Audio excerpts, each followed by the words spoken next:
Letter 2 of Frankenstein by Mary Shelley. To Mrs. Saville, England. Archangel, 28th March, 17th something.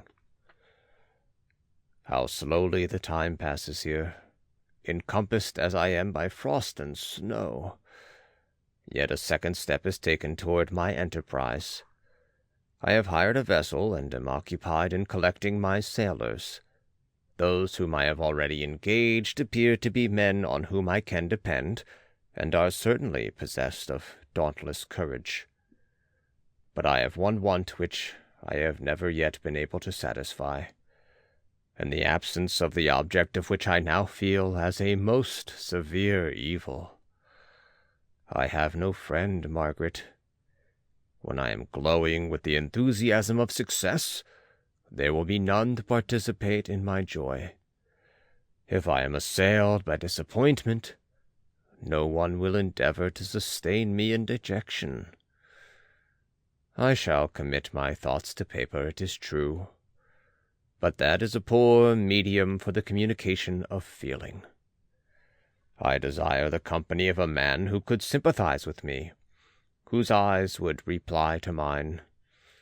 You may deem me romantic, my dear sister, but I bitterly feel the want of a friend. I have no one near me, gentle yet courageous, possessed of a cultivated as well as of a capacious mind, whose tastes are like my own, to approve or amend my plans. How would such a friend repair the faults of your poor brother? I am too ardent in execution, and too impatient of difficulties, but it is a still greater evil to me that I am self-educated.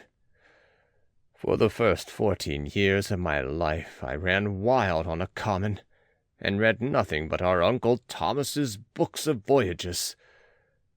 At that age I became acquainted with the celebrated poets of our own country, but it was only when it had ceased to be in my power to derive its most important benefits from such a conviction, that I perceived the necessity of becoming acquainted with more languages than that of my native country. Now I am 28, and am in reality more illiterate than many schoolboys of 15. It is true that I have thought more, and that my daydreams are more extended and magnificent, but they want, as the painters call it, keeping, and I greatly need a friend who would have sense enough not to despise me as romantic, and affectionate enough for me to endeavour to regulate my mind.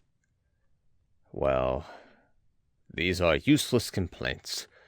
I shall certainly find no friend on the wide ocean, nor even here in Archangel among merchants and seamen. Yet some feelings unallied to the dross of human nature beat even in these rugged bosoms. My lieutenant, for instance, is a man of wonderful courage and enterprise. He is madly desirous of glory, or rather, to word my phrase more characteristically, of advancement in his profession. He is an Englishman, and in the midst of national and professional prejudices, unsoftened by cultivation, retains some of the noblest endowments of humanity. I first became acquainted with him on board a whale vessel. Finding that he was unemployed in this city, I easily engaged him to assist in my enterprise. The master is a person of an excellent disposition, and is remarkable in the ship for his gentleness and the mildness of his discipline. The circumstance, added to his well-known integrity and dauntless courage, made me very desirous to engage him. A youth passed in solitude, my best years spent under your gentle and feminine fosterage, has so refined the groundwork of my character that I cannot overcome an intense distaste to the usual brutality exercised on board ship. I have never believed it to be necessary, and when I heard of a mariner equally noted for his kindliness of heart, and the respect and obedience paid to him by his crew, I felt myself peculiarly fortunate in being able to secure his services. I heard of him first in rather a romantic manner, from a lady who owes to him the happiness of her life. This, briefly, is his story. Some years ago he loved a young Russian lady of moderate fortune, and having amassed a considerable sum in prize money, the father of the girl consented to the match. He saw his mistress once before the destined ceremony, but she was bathed in tears, and throwing herself at his feet entreated him to spare her, confessing at the same time that she loved another, but that he was poor, and that her father would never consent to the union. My generous friend reassured the suppliant, and on being informed of the name of her lover, instantly abandoned his pursuit.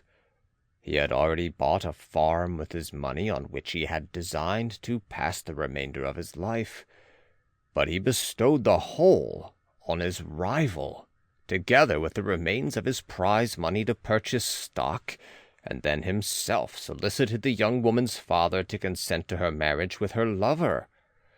But the old man decidedly refused, thinking himself bound in honor to my friend, who, when he found the father inexorable, quitted his country, nor returned until he heard that his former mistress was married according to her inclinations.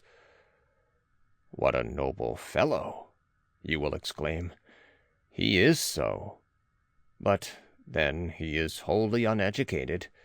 He is as silent as a Turk, and a kind of ignorant carelessness attends him, which, while it renders his conduct the more astonishing, detracts from the interest and sympathy which otherwise he would command. Yet do not suppose, because I complain a little, or because I can conceive a consolation for my toils which I may never know, that I am wavering in my resolutions. Those are as fixed as fate, and my voyage is only now delayed until the weather shall permit my embarkation. The winter has been dreadfully severe, but the spring promises well, and it is considered as a remarkable early season, so that perhaps I may sail sooner than I expected.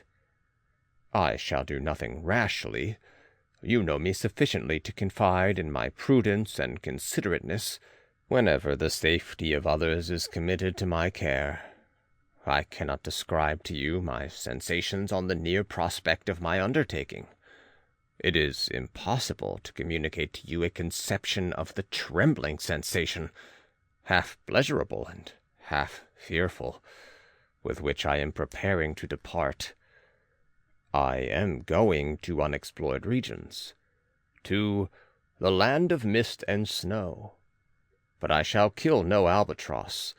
Therefore, do not be alarmed for my safety, or if I should come back to you as worn and woeful as the ancient mariner. You will smile at my illusion, but I will disclose a secret. I have often attributed my attachment to, my passionate enthusiasm for, the dangerous mysteries of ocean, to that production of the most imaginative of modern poets. There is something at work in my soul which I do not understand. I am practically industrious, painstaking, a workman to execute with perseverance and labor. But besides this, there is a love for the marvelous, a belief in the marvelous, intertwined in all my projects, which hurries me out of the common pathways of men, even to the wild sea and unvisited regions I am about to explore. But to return to dearer considerations, shall I meet you again, after having traversed immense seas, and returned by the most southern cape of Africa or America? I dare not expect such success, yet I cannot bear to look on the reverse of the picture. Continue for the present to write to me by every opportunity. I may receive your letters on some occasions when I need them most to support my spirits. I love you very tenderly. Remember me with affection, should you never hear from me again. Your affectionate brother, Robert Walton.